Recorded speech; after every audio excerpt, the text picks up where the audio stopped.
we saw, and I'll just be frank, when we saw a lot of our sisters really basically, tap dancing on our brother's grave and really just saying some really outlandish things Yeah. about him. And I think a lot of brothers really, really got upset and said, okay, you know what? Kevin was kind of being the anchor, maybe saying that we could try to work things out. And guys just said, you know what? No, I'm out. I'm getting my passport. I'm done. Damn, Perk did this? I don't need no one to save me. I was born to be the greatest. All that time in that basement, all that time isn't wasted. Rapping getting faded. I just wanna tell my mom that I made it. Just wanna be the topic of the conversation. Used to rock the gold plated. Now I'm wearing gold chains like I'm famous. And I want to just go back to Kevin Samuels one more time, right? When Kevin Samuels passed away, in came the influx of the Passport Bro movement. It was a movement prior, when Kevin was still alive, but it to me, I think it really erupted when we saw, and I'll just be frank, when we saw a lot of our sisters really basically, tap dancing on our brother's grave and really just saying some really outlandish things about him. And I think a lot of brothers really, really got upset and said, okay, you know what? Kevin was kind of being the anchor, maybe saying that we could try to work things out. And guys just said, you know what? No, I'm out. I'm getting my passport. I'm done.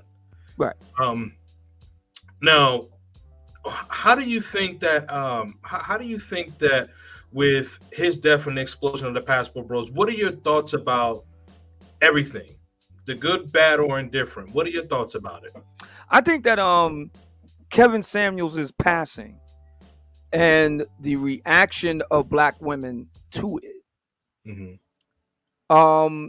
I think was in many ways the last straw. Yeah. It was kind of final nail in the coffin. If you will kindly recall, 2 years earlier, the passing of Kobe Bryant did something very similar, and it was very jarring to a lot of black men to see that, to see so many black women kind of, it was a foreshadowing of what would happen to Kevin, dancing on his grave by black women. All right. So there was that. But when it happened with Kevin, it was kind of like the last straw for a lot of black men.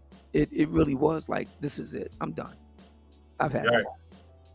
Right. And what's interesting was that in the fall of, I want to say 2021, if I remember correctly, October 2021, Kevin actually made the case that it was time for brothers to put the passports in the sky and do what you need to do. So we'll never know. Yeah, this goes into the metaphysical, the cosmic. We'll never know. But I saw it as a kind of foreshadowing of things to come. So yeah, no, that's very true. You mentioned Kobe Bryant. I remember black women, even news outlets, that they were talking about his case that happened years ago, right? And I don't even know why they brought up that case, because I mean, his life has changed. The court case was over. He had his family. He had his wife. Why even bring that up? And you mentioned, like, sisters were talking about it, and it's like, like, this man's grave is still warm, right? Yeah. It's crazy. It's crazy. Right. And I vaguely remember Kevin. I remember Kevin saying on one of his live streams about men just traveling abroad. I remember him saying that, and I think it was around fall of 2021. And I realized that more and more brothers were just, really, really leaving. But I would say after his death, that was when everyone was just saying Passport Bros, passports up, and all of that stuff. So I definitely understand that. Yeah. So now my next question to you, I want